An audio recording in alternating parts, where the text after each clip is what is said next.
I wanted to start with this slide because this is why we're here. So the mission of the Dallas Jewish Community Foundation, this is a different space. This is important. The work that you're doing here is collective philanthropy. And I want to remind you that you really have a partner that can help you do philanthropy well and knows the community better than anyone else. And this is something that, as philanthropists, you want to lean into. And at the end of this talk, I'm going to challenge you a little bit there too. So we're really talking about mission-aligned investing. And there's 3 buckets that we want to focus on. So first is the financial bucket. So that means that the financial resources that you have to deploy toward philanthropy come from different places. It's your portfolio of assets that you're managing that have the possibility to have filters in them to align with your values. Your philanthropic financial investing is important too. It means that we want to look at organizations that we're putting money into in the philanthropic sector with the same rigor that we're looking at investing the regular portfolio. The only difference between a nonprofit and a for-profit company is at the end of the day, we don't get to keep our marbles in the nonprofit sector. But a great quote that I heard was, you know, everyone's on this charge to say nonprofits should be run like businesses.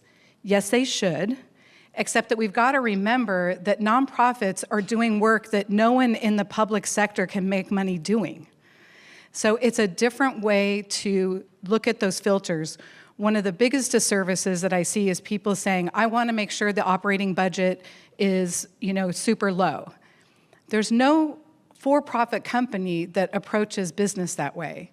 And it's so unfair. If I'm running a program where I've got after-school kids that I'm paying teenagers to watch the kids versus I'm running a mental health organization, I have to hire PhDs in the mental health side of the house. So we've got to be careful how we do those filters, but there are things to look at. The 990 is telling. If I look at a 990 and I see that the top 5 earners' salaries in that nonprofit all have the same last name, I'd like to ask some questions. I'd like to know more about what's going on there. So there's things that will show up on the 990s when you're doing your due diligence. So the second, so that's the financial, the philanthropic capital, you know, how do we understand the needs in the community? So in my past life, I did philanthropic consulting and worked with over 200 nonprofits. There are a lot of nonprofits that shouldn't be in business. You know, we've got a lot of overlap, we've got a lot of duplication of work, and so it's important to, as you're making these investments, don't just write a check, go visit, see what they're doing. There are impact reports that you can look at in the larger organizations. It's all good numbers to make sure that that financial impact is terrific. On the human capital side, this is where you come into play. And what we see in the sector is that your financial check is terrific, but we need your brains. We need your connections. We need you to be telling great stories in the community. And when you're thinking about trying to expand the Jewish impact in the community, what I would say is people tend to think, well, I can't, you know, talk about what I'm doing in philanthropy because it sounds braggy. It sounds like I want credit for it. And I really want to challenge you on that. I want you to tell stories about the work you're doing. Number one, validating that the organizations you're investing in are good, valid, strong organizations. And number two, would you please tell them how much joy you get out of doing this work? Because once people see that, you know, the work that you're doing is important, check, but more importantly, this is changing your life, it's strengthening your family, those are okay things to own. You know, it's okay to have a good result for doing this work.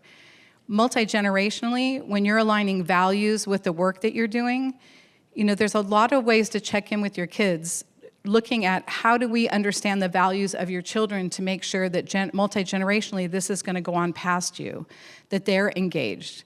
And there are exercises that you can do to pull out the values of your children. It's a really wonderful, if you have family meetings, exercise to go through some value cards. Ask your kids, what are your top 5 values? Then the second question is, What are the top 5 things you'd want to change in the world if you could? You know, what's the Venn diagram in that space where that intersection happens? And how do we start engaging the kids?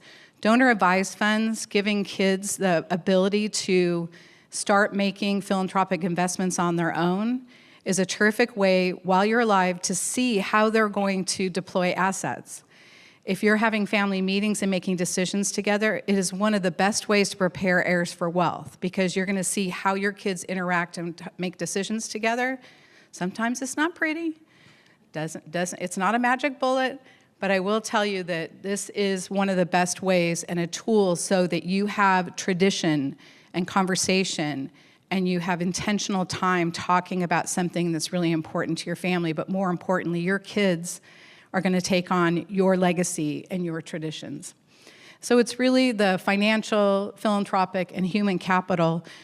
The assets that you have as a person to share in the community, please share them. You know, if you have started companies, you sitting on a board can make a huge difference to the organization. I do warn nonprofits that if a financial advisor shows up and wants to be on your board, please don't put them on the audit committee right away, because it might be the last thing they want to do in their off time. But they can't help themselves if they're in the room and the financials are going around the table. So you get both, but let's make sure they're having fun. And there's a terrific paper that was written by my boss, so please read it. I just want to put out a commercial for her.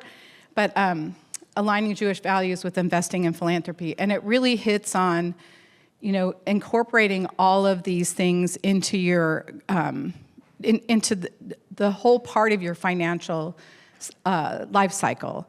And there's a lot of different ways to deploy assets, looking at all these different categories. So, and the paper goes into depth on what that looks like.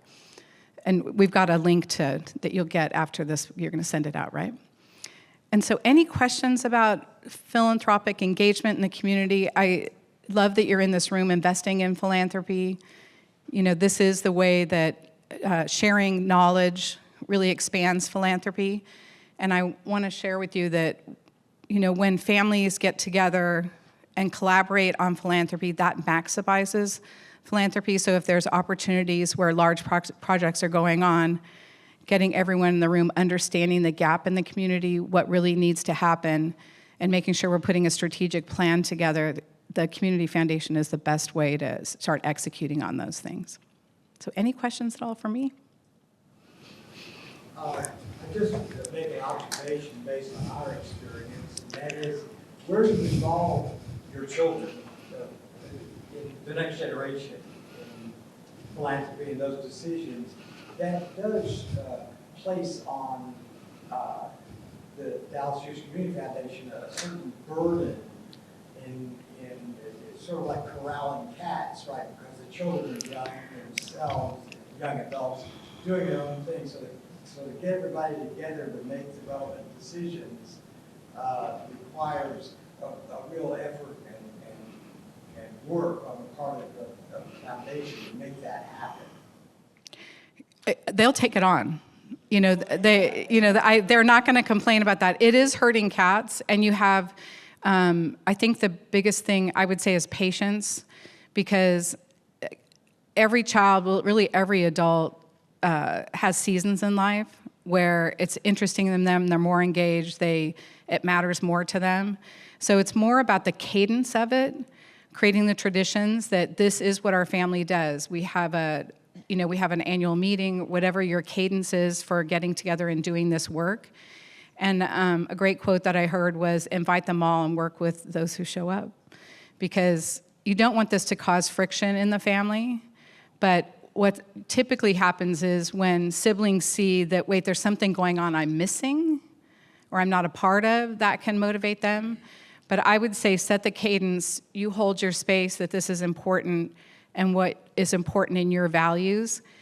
I will say, I was just working with a family where we went to set up a family foundation, and there's 5 adult children, and it was a faith-based family, and when we got to the table, one of the older sons said very articulately, he said, I've got a really a problem because you're going to write a mission statement that has Jesus Christ in it. And I'm not going to be comfortable with that. And I respect your values. I think it's great, but I don't want to jeopardize the relationship with my siblings. It's a tough moment. You're sitting at a table thinking you're setting up a foundation with shared values, right? What we did was we set up 5 separate donor-advised funds and a mothership for the family. And so what's going to happen is that the family's going to give them space to invest in things they care about, but there is a collective fund, and the parents said, of these issues that we're investing in, is there something that you could align with us? And each family member said yes. And so the parents are going to work with them on one individual project to keep the continuity of the family, but they're giving them the space to be able to take the judgment out of the room, I guess is a good way to put it. So sometimes it's uncomfortable. It's hard when your kids. I wasn't thinking so much of that as I was just the logistics of getting, like you said, a family, 5 kids, and they're all doing their thing and whatnot. I'm saying just the logistics in the foundation, getting the relevant reviews and the logistics of meetings and deadlines and that kind of thing, where you involve children of the next generation. That's. I would look at how do you add fun. I would say, how do you add fun? So that means, can the major decision be in a fun location, engaging the whole family? So in my family, we have a meeting once a year with my whole family. But we pick the place, and that's the way we keep the continuity in our family. So the kids don't want to miss out on a fun vacation. So the reality is they're all busy, and it doesn't hurt to entice them with some fun. I know I'm over time. And I'm going to be here if you have any other questions later. We'll have